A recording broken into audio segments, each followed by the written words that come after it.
સારું, ચાલો, let's start. So in previous lecture we are discussions about what is object oriented programming and what is object, what is class. કાલના લેક્ચરમાં મેં તમને diagram થી પણ સમજાવેલું કે ક્લાસ શું છે, એના અંદર પ્રોપર્ટી કોને કહેવાય, એટ્રીબ્યુટ કોને કહેવાય, મેથડ્સ કોને કહેવાય, રાઈટ. તો બેઝિકલી ઓબ્જેક્ટ ઓરિએન્ટેડ પ્રોગ્રામિંગ ની જ્યારે પણ વાત આવે એટલે તમારા માઇન્ડમાં શેનો કન્સેપ્ટ આવવો જોઈએ, તો ક્લાસનો કન્સેપ્ટ આવવો જોઈએ, રાઈટ. તો ક્લાસથી જ આપણે બધી જ વસ્તુ એક્સેસ કરી શકીએ. ક્લાસને રિપ્રેઝન્ટ કરવા માટે ડાયાગ્રામ બનાવવામાં આવે.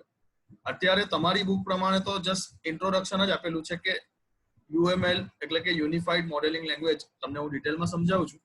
પણ જ્યારે બી કોઈ મોટી કંપનીઝ જ્યારે કોઈ પ્રોજેક્ટ પર કામ કરે ત્યારે એક પ્રોજેક્ટ ડાયરેક્ટ સ્ટાર્ટ ન થઈ જાય. એ પ્રોજેક્ટનું ડિસ્કશન્સ થાય, પ્લસ એના ડાયાગ્રામ રિપ્રેઝન્ટ થાય અને એના બેઝિસ ઉપર આખી સિસ્ટમ તૈયાર થાય. એટલે કોઈ બી વસ્તુ તમે લઈ લો, એક બ્રિજ બનાવવાનું છે, એક બિલ્ડિંગ બનાવવાની છે, તો પહેલા શું આવે, એનું એક મેપ બનાવવામાં આવે અને મેપ ઓકે થાય પછી આગળ કામકાજ સ્ટાર્ટ થાય. એવી રીતે કોઈ બી પ્રોગ્રામ બનાવે તો એના ડાયાગ્રામ બનાવવામાં આવે. યુએમએલ ડાયાગ્રામ, ડીએફડી, ડેટા ફ્લો ડાયાગ્રામ, ઘણા બધા ડાયાગ્રામ છે. તમે આગળ આફ્ટર 12 આઈટી ફિલ્ડના અંદર જશો તો તમને આ બધા ડાયાગ્રામ સ્ટડીના અંદર આવશે. તો અત્યારે આપણે એક ડાયાગ્રામ જોઈએ તો ક્લાસ ડાયાગ્રામ. કયો diagram? Class diagram.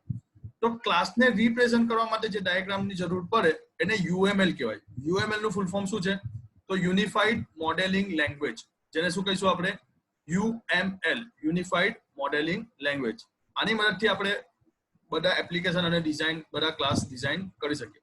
Class diagram કેવું વ્યૂ થાય એનો ડાયાગ્રામ તમને અહીંયા આપેલો છે કે કાલે આપણે જોયેલું પર્સન ક્લાસ હતો.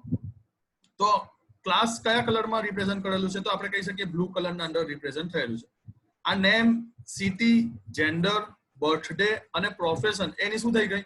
તો એની થઈ ગઈ કેરેક્ટરિસ્ટિક અથવા એટ્રીબ્યુટ. કાલના લેક્ચરમાં મેં તમને સમજાવેલું.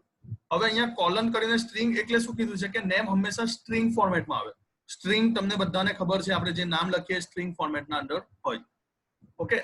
અને જેન્ડર તો એ કેરેક્ટર ફોર્મેટમાં હોય. તો હવે કેરેક્ટર અને સ્ટ્રિંગના વચ્ચે શું ડિફરન્ટ? તો કેરેક્ટર એટલે એક એક શબ્દ, એ બી સી, તો આ એક એક કેરેક્ટર થઈ ગયા.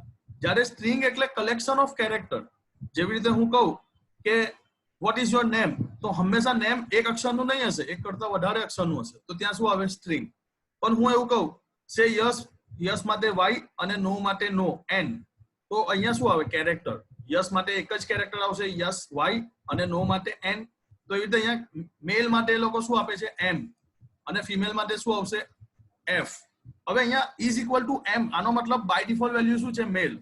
યુઝર કઈ ના લખે તો આ કઈ વેલ્યુ કહેવાય? Default value. ઓકે, તમને નીચે ડિટેલમાં તો આવશે જ, પણ અહીંયા હું તમને સમજાવી દઉં છું. ઓકે, તો આ બધા આપણા શું થઈ ગયા? તો આ બધા થઈ ગયા આપણા કેરેક્ટરિસ્ટિક. અને છેલ્લે આવી ગઈ મેથડ. ઓકે, તો સેટ બર્થડે નામની એક મેથડ છે, ચેન્જ સિટી નામની એક મેથડ છે, અને એક ડિસ્પ્લે નામની મેથડ છે. ચલો હવે આપણે એને સમજીએ ઈઝી લેંગ્વેજમાં, તો તમને ડેફિનેટલી સમજ આવી જશે. ચલો. The class diagram present a collection of classes, constraint and relationship among classes. Okay, constraint એટલે conditions. જેવી રીતે કે હું કહું કે પર્સન નામના ક્લાસના અંદર એક કન્ડિશન એવી આપેલી છે કે જે ડોક્ટર હોય ને એની ઇન્ફોર્મેશન મારે સ્ટોર નથી કરાવી, તો આ એક વન કાઇન્ડ ઓફ કન્સ્ટ્રેન્ટ થઈ ગઈ.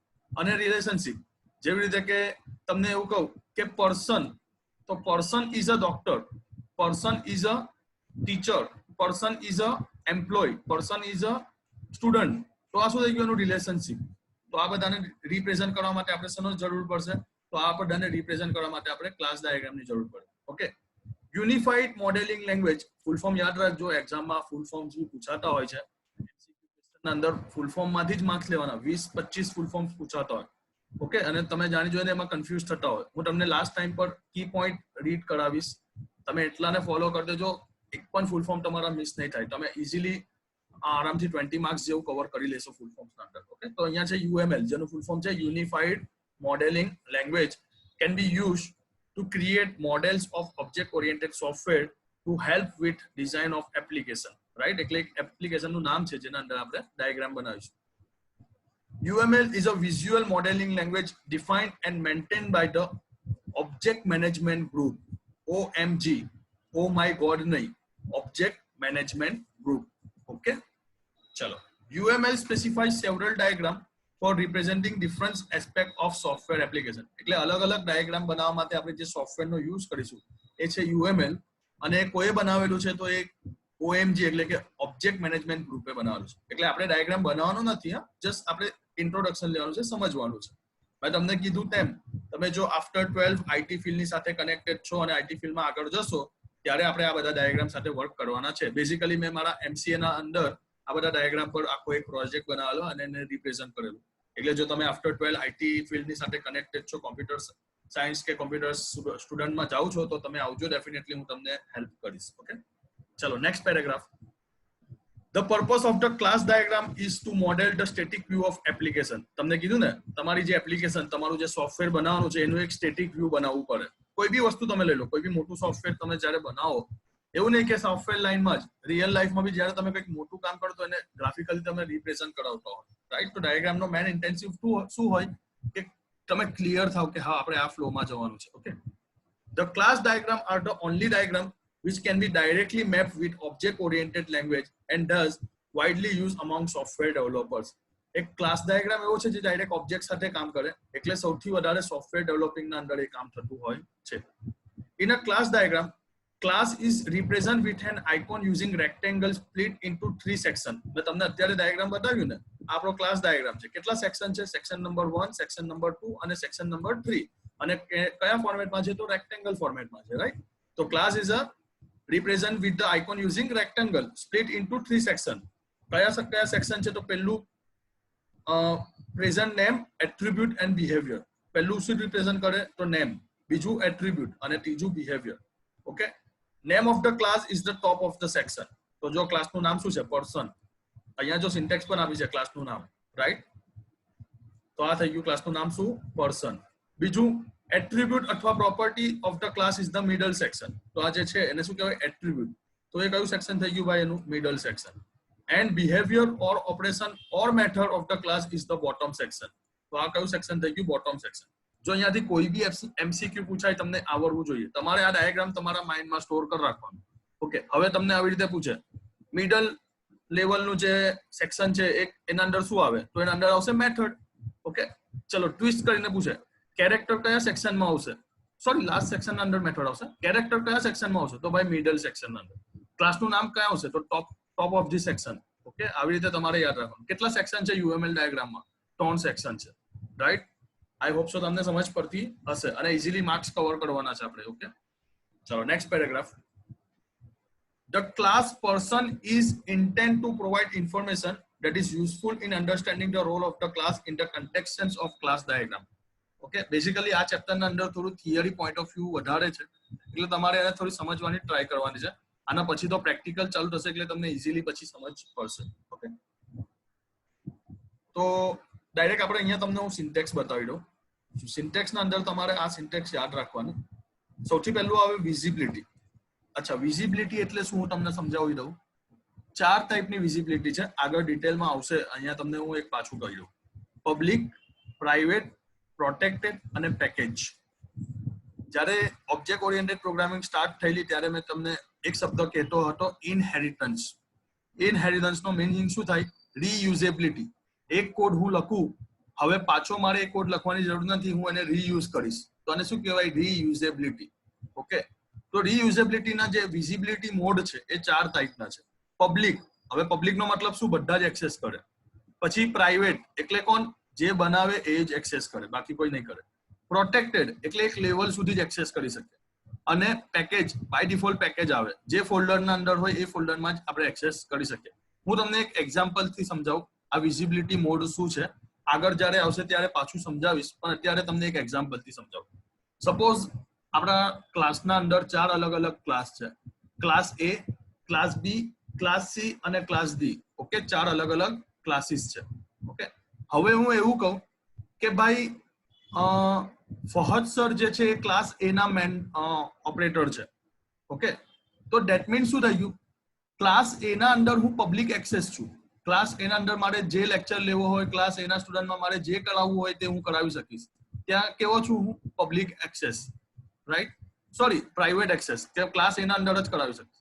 પણ હવે ક્લાસ B ના અંદર મારાથી કઈ એક્સેસ નહીં થાય, બીકોઝ ક્લાસ B ના અંદર મારી કોઈ વિઝિબિલિટી જ નથી. ઓકે, પણ હવે એવું કહી દઉં કે class A, class B, class C, class D જેટલા બી ક્લાસ છે બધામાં ફર્સ્ટ સર એક્સેસ કરી શકશે. તો આ કેવું એક્સેસ થઈ ગયું? Public access. ચાલો ચારમાં હું એક્સેસ કરી દઈશ. પહેલા શું હતું? ક્લાસ A માં ખાલી પ્રાઇવેટ એક્સેસ, કે મારું ખાલી ક્લાસ A જ છે. પણ હવે કેવું થઈ ગયું? પબ્લિક બધું જ એક્સેસ કરી શકે. અચ્છા, પ્રોટેક્ટેડ એટલે તો ક્લાસ A અને ક્લાસ B બે ટાઈપનું પ્રોટેક્શન આવે. ઓકે, કે ભાઈ ક્લાસ A અને ક્લાસ B, C અને D માં મારું કઈ નથી. ઓકે, અને પેકેજ એટલે મારી મરજી, મારે જે ક્લાસમાં એક્સેસ કરવું હોય. આગળ પ્રેક્ટિકલી આવશે ત્યારે હું સમજાવીશ, પણ અત્યારે તમારે યાદ રાખવાનું કે 4 ટાઈપના એક્સેસ વિઝિબિલિટી મોડ છે. ઓકે, ચલો. Here item written in the pair of square bracket are optional. એટલે સ્ક્વેર બ્રેકેટમાં આપણે જે પણ લખીએ ને એ શું કહેવાય? Optional. Okay, user is sponsor supports to specify the value item enclosed in angle bracket. એટલે એંગલ બ્રેકેટમાં આપણે જે આપીશું એંગ્યુલર બ્રેકેટમાં એ શું થઈ જશે? Value. Okay, visibility can be private, protected, public and package. IMP યાદ રાખી લેજો. પ્રાઇવેટ માટેનો સિમ્બોલ માઇનસ. આ એક્ઝામમાં પૂછાય અને પૂછાય છે. આ ચારમાંથી કોઈ એક સિમ્બોલ અને એનું નામ. તો પ્રાઇવેટ માટે શું છે? માઇનસ. પ્રોટેક્ટેડ માટે શું છે? હેશટેગ. પબ્લિક માટે શું છે? પ્લસ. અને પેકેજ માટે શું છે?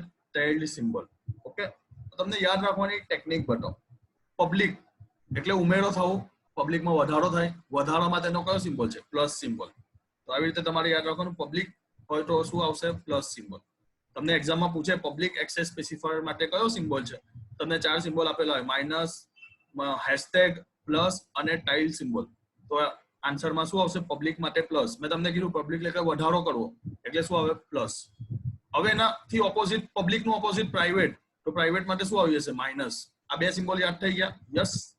ચલો, હવે આવી ગયું પ્રોટેક્ટેડ અને ટ્વિટર. કેવું છે? પ્રોટેક્ટેડ અને ટ્વિટરમાં હેશટેગ નો યુઝ થાય છે? હા, થાય છે. પ્રોટેક્ટેડ ના અંદર ટી આવે છે? હા, આવે છે. તો પ્રોટેક્ટેડ માટે શું આવે? હેશટેગ. યાદ થઈ ગયું? આવી રીતે યાદ રાખો તમે. અને પેકેજ માટે તો છેલ્લું રહી ગયું ટાઇલ્ડ સિમ્બોલ. આને શું કહેવાય? Tiled symbol. ઓકે, કીબોર્ડ ના અંદર ક્યાં આવે છે ખબર છે ને? 1 નંબરના બાજુમાં આવે, F1 ના નીચે, એસ્કેપ ના નીચે આવતું હોય. ઓકે, યાદ રાખજો આ સિમ્બોલ્સ. એક્ઝામમાં બહુ વાર પૂછાય છે, ફાઇનલ એક્ઝામમાં. અને ઘણા બધા સ્ટુડન્ટ કન્ફ્યુઝ થાય છે, પણ તમને યાદ રાખવાની મેં ટેકનિક બતાવી દીધી. પબ્લિક પ્લસ, પબ્લિક નું રિવર્સ પ્રાઇવેટ, તો પ્રાઇવેટ માટે પ્લસ નું રિવર્સ માઇનસ. ઓકે, પ્રોટેક્ટેડ વચ્ચે ટી આવ્યું, ટ્વિટર ના અંદર હેશટેગ આવે છે? હા, આવે છે.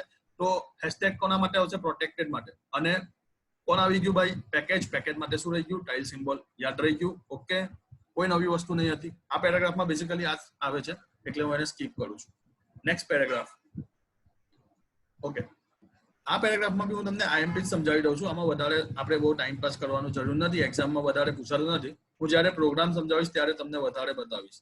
ઓકે, અહીંયા જો મેથડ છે સેટ બર્થડે નામની, જેના 3 પેરામીટર કહેવાય, ડી, એમ અને વાય. ડી એટલે ડેટ, એમ એટલે મંથ અને વાય એટલે યર. ઇન્ટીજર ટાઈપનું હંમેશા આવે. તમને ખબર છે ઇન્ટીજર એટલે પોઈન્ટ વગરની વેલ્યુ, અને ફ્લોટ એટલે પોઈન્ટ વાળી વેલ્યુ. આ ડેટા ટાઈપ છે, આગળ આવશે હું તમને સમજાવીશ. ઓકે, અત્યારે યાદ રાખો ડી. તો ડેટ હંમેશા ઇન્ટીજર વેલ્યુમાં આવવાની. મંથ 0 થી 12 ના વચ્ચે ઇન્ટીજર વેલ્યુમાં આવશે. યર, તો યર હંમેશા ઇન્ટીજર વેલ્યુ આવશે. રાઈટ? તો આ બધાને શું કહેવાય? વેલ્યુ, મેથડની વેલ્યુ કહેવાશે. ઓકે, અને તમને આગળ સમજાવ્યું તેમ જેન્ડર, કેરેક્ટર, એમ. તો અહીંયા એમ એ શું છે? ડિફોલ્ટ વેલ્યુ છે. કઈ વેલ્યુ છે? Default value. ઓકે, બસ આ પેરેગ્રાફમાં બી એટલું કઈ કામનું નથી. તો જો અહીંયા વેલ્યુ સેટ કરી છે આ લોકોએ ડાયાગ્રામના અંદર. P1 નામનો ક્લાસનો ઓબ્જેક્ટ છે અને P2 નામનો ક્લાસનો ઓબ્જેક્ટ છે, ને એ લોકોને અહીંયા વેલ્યુ સેટ કરી છે, જે કાલે ડાયાગ્રામમાં હતી તે. ઓકે, તો આ બેસિકલી અહીંયા બી તમને આટલું જ ઇમ્પોર્ટન્ટ છે. આ લેક્ચર, એના અંદર તમને વધારે બહુ યાદ રાખવાની જરૂર નથી. ઓકે, સો આજના લેક્ચર માટે આટલું જ. કોઈ પણ કન્ફ્યુઝન હોય, કોઈ પણ ક્વેરી હોય તો તમે મને કમેન્ટમાં પૂછી શકો છો, અને હું તમને અનમ્યુટ બી કરું છું. તમને કંઈક ડિસ્કશન્સ કરવું હોય તો કરી શકો છો. ઓકે, કાલના લેક્ચરમાં આપણે રીડ કરીશું એન્કેપ્સ્યુલેશન. આ બી થોડો થિયરી પર્સન જ પાર્ટ છે એન્કેપ્સ્યુલેશન, પણ આપણે એને સમજીશું. અને નેક્સ્ટ વીકમાં, એટલે કે નેક્સ્ટ ફ્રાઈડે 2 ઓક્ટોબરે તમારી યુનિટ 1 ની એક્ઝામ છે. ઓકે, હું એક્સપેક્ટ કરીશ કે બધાના અગર 100 માર્ક્સની જો એક્ઝામ સેટ કરીશ તો 90 અપ તો આવવા જ જોઈએ. ઓકે, મે બી તમને ગ્રુપમાં મેસેજ કરી દઈશ કે 100 માર્ક્સની એક્ઝામ છે કે 50 માર્ક્સની એક્ઝામ છે. ઓકે, આજના લેક્ચર માટે આટલું જ. કોઈ પણ કન્ફ્યુઝન હોય, કોઈ પણ ક્વેરી હોય તો તમે મને પૂછી શકો છો, અને આઉટ ઓફ 10 તમારે મને રેટિંગ આપવાના છે.